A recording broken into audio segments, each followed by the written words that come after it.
Welcome to today's webinar. Happy Friday, first of all. Hopefully you guys can get out this weekend. I know here in California, things are really starting to open up. Also sounds like we might be closing things again with some more cases, but I guess we'll see. We're trying to enjoy it while we can. But today we're going to talk to a wholesaler. So we have the Carlo Sandiego here to talk to us today. So we'll start with we'll start getting to know him a little bit. I went to school with Carlo. We both graduated from West Point in 2009. And I'm not going to say too much because he's going to kind of tell us his story and how he got into real estate. So without further ado, Carlo, tell us all about you and how you got to where you are today. Cool. Thank you so much, Erin. And I just want to lead by saying thank you for having me on your webinar series. I truly appreciate this. So how I got into real estate and a little about me. So like Erin said, I attended West Point, graduated in 2009, played football there for 4 years. After that, after my career in the military, I got into medical device sales, which is what I was doing for the past few years. Was really happy doing that. And then COVID-19 hit this year, and the pandemic and everything that came along with that had a huge impact on the medical industry. A lot of, or not a lot, but all elective cases were canceled. So because of that, the company that I worked for had to go through a massive downsizing. And unfortunately, I was involved in that. So I guess as of April, I was jobless. I had no idea what I really wanted to do because I was happy doing medical device sales, but I knew it was going to be difficult to try to get a job in that field again because, with no elective cases going on, most medical device sales across the board were, they weren't actively hiring. So just wasn't really sure what I was going to do. And one of my best friends who also attended West Point with me, his name is Justin Key, who I believe Erin is going to have on this web series as well in the future. He just gave me a call and was like, "Hey man, look, I know you lost your job. Just kind of want to tell you about this opportunity." He said him and some of his friends had started a real estate company called Grayline Investments. And he was like, "Look, while you're looking for a job, if you want, you can kind of help us out on the side, make some side money, while you're looking for a job." So I was like, "Okay, cool. I'll check it out." To be honest, I had never really put much thought into real estate. So I did it for about a week and quickly saw how, fun and rewarding it could be. I mean, there was a lot of similar gratifying aspects when it came to real estate that I found in medical device sales. So after doing that for a week, meeting the other guys in Grayline, kind of seeing their vision, seeing the process that they're trying to implement, I came to the realization that I didn't just want to do this on the side. Like, it looked like these guys had something good going and a really good plan, and I wanted to be a part of that. So found myself saying, you know what, like I'm trying to look for my next role where my next role could be right in front of me. So I told those guys that I didn't just want to do it as a side thing. I wanted to go head first and dive in with them. So that's kind of what led me into real estate where I am today. Yeah, that's amazing. So first of all, it's brutal that you lost your job. I think a lot of people can relate. Probably a lot of people that are listening to this can relate to that. I've been hearing a lot of people have been furloughed and just laid off and then just really don't know the future of their employment. It's just really uncertain right now. So that sucks. I think that you have been so positive in this whole process. I've really been amazed at how you've taken this loss of a job and turned it into something so amazing. And I hear all the time from people that they want to fire their boss, right? And you've already crossed that bridge, right? So, but I love that you're all in. It takes people a long time to commit to that. And most people never will. But you are all in, like within a month and a half, you were like fully committed to this. And I think that's why you've seen the success you've seen and will continue to see so much success just because of that attitude. And it's absolutely infectious. Like the whole time that, I've been working with you in this space, you've talked about this previous job with like no animosity, no negativity. And that's really cool. You don't see that very often.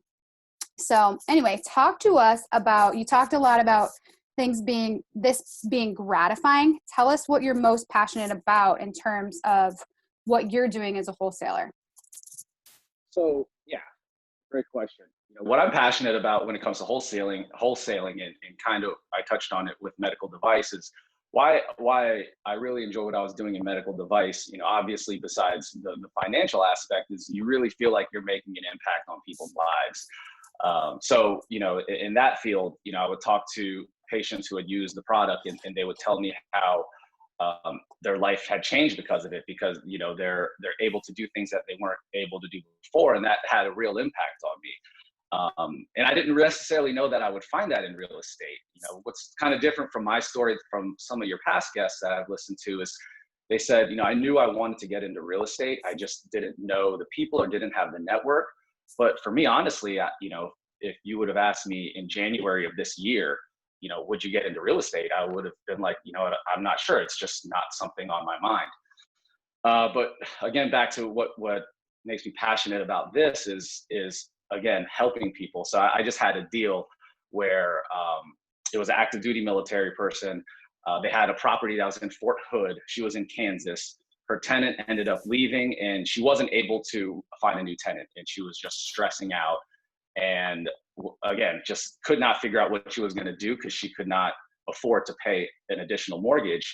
And then I just, I found her, I talked to her, and just kind of hearing in her voice that how relieved she was that I found her and was able to provide this solution for her that she was basically kind of looking for. It honestly kind of made me feel like a godsend, and that just brought back all the same gratifying feelings that I had in med device. And it's the same exact thing. It's not necessarily from a medical or health standpoint, but you're finding people who are in serious jams, serious situations, and if you're able to help them out of that, just seeing, feeling and seeing the impact that you can have on their lives is honestly what's been keeping me really passionate about wholesaling. Yeah, that is so cool. And I totally agree. I think that real estate can be really emotional, especially like if you have a issue like that where you're separated from the property, you're not located in the same city, or you have a tenant who's troubling you or moved out or whatever. It can be a lot of pressure when you're stuck with that mortgage plus probably maybe either your rent or your current mortgage. It gets real hairy real quick. And that's what I love about real estate too. I love that you can get super creative in this industry and you can help solve problems and in so many different ways and so many strategies, so many combinations of strategies. That's definitely my favorite part too. I think that's probably a good segue to why. So most of the people that are going to be listening to this are new investors typically, but investors in general. Why do you think that these investors should have wholesalers on their team? What value can wholesalers bring to them? There's always going to be a market for wholesalers. There's always going to be people with distressed homes. There's always going to be people who can't sell their home at market value for whatever reason. And on the opposite side of that, there's always going to be cash buyers or rehabbers who are looking for properties, but maybe they don't have the time to look for these deals, or maybe they don't want to be the ones negotiating with sellers. So having wholesalers on the team to kind of help bridge that gap is huge.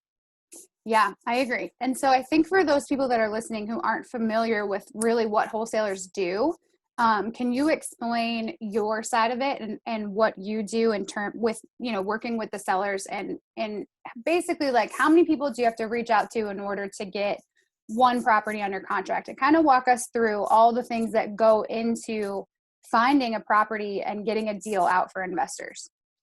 Yeah, so it's a grind. It's definitely one of the grindier aspects of real estate. If you guys have been looking in, they say wholesale is a good first step for anyone trying to get into real estate. It's a good way to kind of learn the business. But yeah, so what I've been doing is you're basically chasing down leads. You're trying to find those people who are distressed or looking to sell their home for under market value. So you just continue to reach out, find those deals, and then when you find one that you agree and you get them on contract. So as a wholesaler, though, you're not selling the property itself, you're selling the contract or the rights to the property. So I'll make a contract with the homeowner, and then we'll transfer that same exact contract over to a rehab or a cash buyer So again, we're not actually selling the property, we're selling the rights to the property to a cash buyer, and then they're the ones who will kind of take over it, and they'll actually rent the property out, or they'll sell, or sell the property.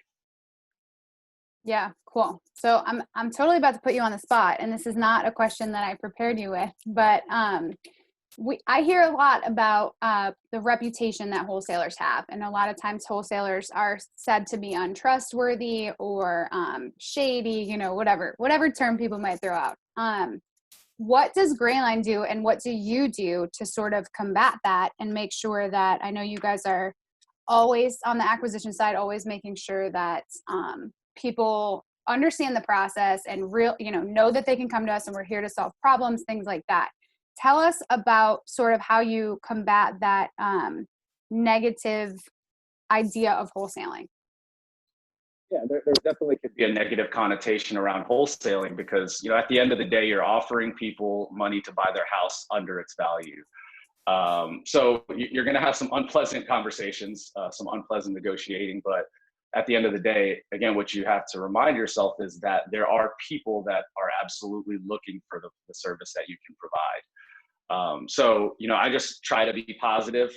I try to be transparent because, again, with real estate, there's a lot of people who do like spam texting and spam calling. So a lot of people just aren't trying to hear that or deal with that. And you kind of have to kind of wade through all of that and find those people.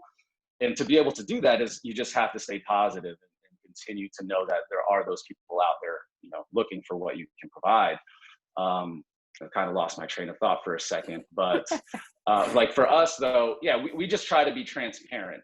That's one thing that I really enjoy about Grayline is not just, we obviously want to make money, but we're really trying to establish ourselves as like a trusted resource for military members wanting to buy and sell their home. And in order to establish yourself as that, you have to be trustworthy and you have to, prove that you're going to carry out on your word and you're not going to be shady. So what I try to do is I always try to be very transparent up front, try to answer all their questions. Maybe I divulge too much information, but at the end of the day, I just want them to be comfortable with me because again, and I might touch on this on a future question, but we're in a completely different world now with this pandemic going on, probably a lot different than real estate strategies have been in the past.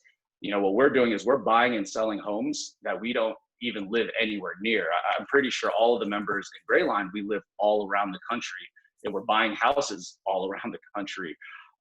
So a lot of owners may not be comfortable with talking to someone who lives in DC and wants to buy their house in Texas. So again, for me, you just got to kill them with kindness, which is not always the easiest thing. And then just being completely transparent, that helps them. And then just for you, just staying positive and knowing, and I feel like I keep saying this, but just knowing that there are people out there that are looking for what you can provide. Yeah, that's awesome.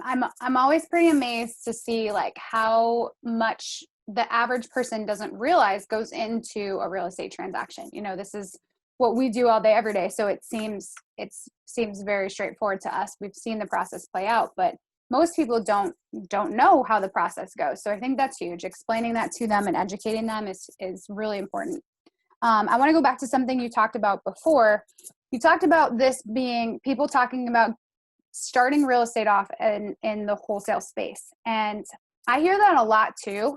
But honestly, like, I think that's crazy in my head because I hear these stats about how many people you have to reach out to in order to just get one property under contract. Do you know what that number is about? Like how many cold leads lead to a contract-ish? We're actually in the process of really trying to figure out that data, but I think like right now from what we've been doing the last couple months is it's almost taking like 1,000 leads to get one deal. Yeah. For every 1,000 people I'm reaching out, we get one deal. So I don't know if that sounds good or bad to you guys, but I'll tell you it is good. I mean, that one deal kind of makes all the hard work worth it. Not just from the financial aspect, but again, seeing the impact that you can have on that owner who's really looking to sell their house. Yeah, that's a good point. And I just think something that people need to realize before they get into wholesaling, right? The power is in your ability to scale that, in your ability to reach out to literally thousands of people if you want to do 3 deals this month, you have to reach out to 3,000 people. And that to me seems like insurmountable, because I've never done it. I've never reached out. I've never even reached out to 300 people in a month. So I think it's important that people just realize what they're getting into when they start wholesaling. And if you can't do 3,000, or if you can't do 1,000 in a month, you're probably not going to get a deal that month. And if that's what you're going for, that's okay. I just think people need to realize what it takes on the front end. And then also that even once you get it under contract, there's no guarantee that you're going to find a buyer, or there's no guarantee that the title is going to be clear, or that that person can even sell the property. So even once you get a contract, it's not a sure thing. So my point is, like, you have to just have a lot going on that side, on the acquisition side, a lot of leads, a lot of people to reach out to in order to be successful in this space. So that's why I find it interesting that people say this is a good place to start. Because I get it. Like, if you get one deal, you can make $10,000, you can make $25,000. I've even heard of someone assigning a contract for $100,000. So that's more than most people make in a year, right? That's like triple what some people make in a year. So, you know, maybe you hit the jackpot and you can do one deal a year. That's great. But yeah, go ahead. Sorry. No, I was just going to add, you know, for people listening, if that sounds intimidating, or you're like, man, I don't want to do all that. And, you know, what I will say, it's an evolution. There's progression to it. And I don't want to tell you how to run your business, but, you know, kind of what we've been doing is, you know, I'm making those calls at first, but, you know, the next step that you can do is, once you've kind of accrued enough money and you can afford it, then you can kind of hire assistants to do that, to do all those calls for you, where then now at the point, I'm only talking to now the people who are interested in their house and interested in selling their homes. So I'm not really, you know, getting my elbows dirty like on the streets all the time anymore. You know, it's good to do it at first, and you learn that process and you learn that pain. But as your business grows and you can afford to, you know, hire some help, and you can kind of start doing some higher level negotiating, I just want you all out there to not think that that's all there is to it. If you're a wholesaler, you're just reaching out to thousands of people all the time. You may have to do that at first, but, you know, as you evolve, you know, hopefully you build yourself so you're only discussing and negotiating with people who are actually interested in selling. Yeah.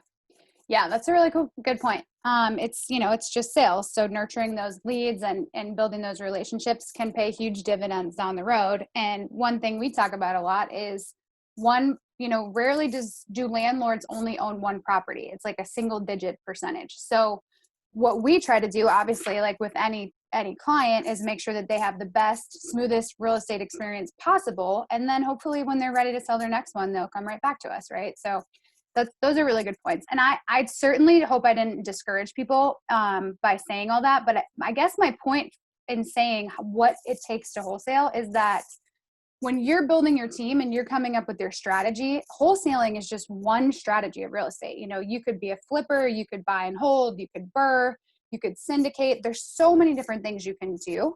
But I always encourage people to pick a strategy, or maybe a combination of strategies, and stick to it. It's easy to get derailed. So if you want to be a flipper and you want to build a portfolio and, you know, buy and hold, maybe BRRRR here and there, and wholesale, that's going to be a lot. So I think that, you know, to get more bang for your buck, having a wholesaler on your team that can do all those things that Carlo talks about probably makes more sense. And when he's talking about hiring assistants and people to streamline his process, I think as an investor, getting that wholesaler on your team helps you streamline your process too. So I think that's a good lesson to learn there, and something that's took me a long time to kind of figure out. But once you can focus on acquisitions as an investor, and you can focus on just building your portfolio or finding the flips that you're flipping, you can scale it much quicker. So building the team is absolutely critical. So next question, Carlo, what advice would you give to new investors, or just even experienced investors, especially with what's going on right now? Definitely. And again, we've talked about this as well, is not to get too emotionally attached to any of these deals, especially when it comes to wholesaling. You know, my strategy when it comes to wholesaling is it's a numbers game. You try to find these people who are interested, you give them an offer. But if they're not interested in it, then, wipe your hands with it and move on to the next lead. Because if you try to get too emotionally attached and fall in love with this house, but then the deal doesn't come through, your mind just kind of gets stuck on that, and it makes it harder to move on to the next deal. It's like a sports reference. They tell athletes to have a short memory. If you make a bad play, have a short memory, move on to the next play. That's kind of how I like to look at it. With wholesaling is, you're going to have some bad interactions. You're going to have a deal that you love, and they're just not going to accept it. And it might shake you up. But when it comes to wholesaling for us, again, we know those people are out there that want the deal. So you don't want to waste too much of your time spending it with people who don't want it or aren't even sure what they want to do. Another piece of advice I would give, which kind of aligns with this webinar series, is surrounding yourself with a good team. And I know that seems obvious, but I can't stress enough how lucky I feel to be a part of the team that I'm on, and how it affected, just kind of my motivation. Everyone on Grayline was an athlete. Two of them in particular were guys that I played football with at West Point. And our time there at West Point, we went through a lot of adversity on and off the field in football. I've seen those guys go through adversity and bounce back. They've seen me go through adversity and bounce back. I know all the other guys, even though I haven't played on a team with them, I know they're built from the same metal. So when you're with a team that you're going to have bad days. I mean, in real estate, you're going to have good days, you're going to have bad days, and you're going to have awful days. But just knowing you're surrounded by people who know how to bounce back from that kind of adversity just gives you much more confidence in yourself that you can make this whole thing work. You could be losing in the second quarter, but it doesn't matter as long as you win the game. So it's paramount to just surround yourself with people who are like-minded, similarly motivated than you. And if you have that, I mean, that's just a great foundation to build your team on.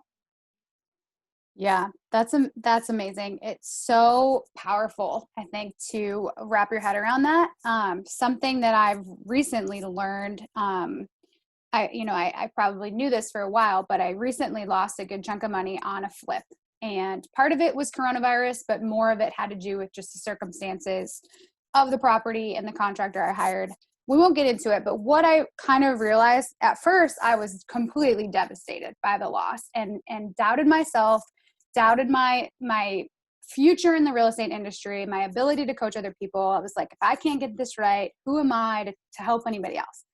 But what I realized was that, yes, I lost money, but I learned so much, and I will so many of my processes changed. The contracts that I use changed. How I file things, like everything changed in terms of how I deal with contractors and how I manage projects. So what I lost there definitely will make up for itself over time, and what I'm going to prevent from losing in the future. And I've just realized, like, it's not if you lose in this industry, like we're investing, right? We're going to lose. And in some cases, maybe 9 out of every 10 deals, you lose money. And that's okay. Like, I think wrapping your head around the fact that it's not if, it's when, and how you're going to overcome that and how you're going to bounce back from that. And I think that's really cool that you know that already. Like, you've not been in this industry that long, but like you said, it's just like you did in sports. And I think having that team of like-minded people that will tell you like it is and help you grow, but also like shoulder you when you're struggling or pick you up when you're down makes all the difference. I've been a solopreneur for probably almost 2 years now, and it's a lot to take on by yourself. But once you are on a team and on the right team, everything changes, and you just don't have that burden all the time. So I think that's really cool that you brought that up, and completely agree. You have to surround yourself with the right people. And that's not necessarily the people that make your life easier all the time or make you feel really good about yourself all the time, right? It's the people that are going to help you grow. And I definitely see that at Grayline. So that's really cool that you brought that up. And then just wanted to touch on one more thing. You talked about it being a numbers game and not getting emotional. Again, I completely agree there, because that property I was just telling you about, I definitely got emotional, and I just fell in love with the house. And that's not really why I lost money, but it definitely, I don't necessarily think I bought the wrong house per se, but there's certainly a correlation between like getting too emotional and just making it about a return on investment. So appreciate you bringing that up. We're all human. So it's going to happen. You're going to find yourself getting emotional over something. It's just in time, hopefully you can get better at catching yourself and then just kind of trying to wipe those emotions away and move on. Yeah, for sure. And I've told everybody that kind of was in that deal with me in some way or another, I'm like, don't ever let me do this again. Like there was a huge opportunity. We could have made $120,000 on that flip. And instead I lost almost 45,000. And so I'm telling people like, don't let me go down that path again. Like, don't let me get so wrapped up around this potential profit that I'm willing to just take on this risk that I probably never should have. So anyway, side note. So Carlo, how can we get in touch with you? And more importantly, I think, how can we get on your list, your buyer's list, your seller's list, your investor list? Sure. So you can get in touch with me and I get added to our buyer's list. You can email me and I'll pass it on to our cash buyers list. My email is my first name, Carlo, CARLO @graylineinvestments.com. That's Gray spelled with an A. So yeah, if you need to get in touch with me, you can email me there. If you'd like to get added to our cash buyers list, you can email me there and I'll get you taken care of. You could also visit our website. Our website is www.graylineinvestments.com. We have another website that's also in the works, but for now, you can check out www.graylineinvestments.com. And if need be, if you need to give me a call, maybe you just need a pep talk, someone to talk to, or if you have any questions around wholesaling, you can text me or call me at my personal number. It is 571-217-3968. Again, that's 571-217-3968. Awesome. We'll make sure that all that information gets put in the notes. Anyone who registered for the webinar will get the recording sent to their email, and then we'll also put it up on YouTube. So please share, anyone listening, share it with people that you know who are trying to build their team, who are trying to get into real estate, and encourage them to listen in and get on those lists. So thank you so much, Carlo, for being with us. This was really helpful and really exciting. Do you have any parting thoughts before we close it out? I just want to say thank you so much, Aaron, for this opportunity. I mean, it's kind of funny. I've only been doing wholesaling or real estate for a few months, but inviting me on here has kind of made me realize that I have actually learned a great deal. But with that being said, there's still so much to learn. I mean, that's a whole other conversation that, real estate is just a fluid business that's constantly changing, especially in the world that we live in. So thank you so much for having me on. Yeah, thank you so much for being here. This was really fun. And that's a good segue. So if you guys aren't following me, I'm Erin Helly, and I do some coaching and have some online education platforms to help you get to be an investor. Maybe you're a new investor, maybe you're already experienced investor, but you want to take it to the next level. I've got a couple different education platforms, and you can find those. I'm going to put the links in all of the show notes for this. My courses are up on Teachable, and I also offer some one-on-one coaching too. And I want to help you. I want to become a billionaire by making all of you listening millionaires. So if you want to have a conversation, hit me up, schedule an appointment on Calendly, and I hope to hear from you guys soon.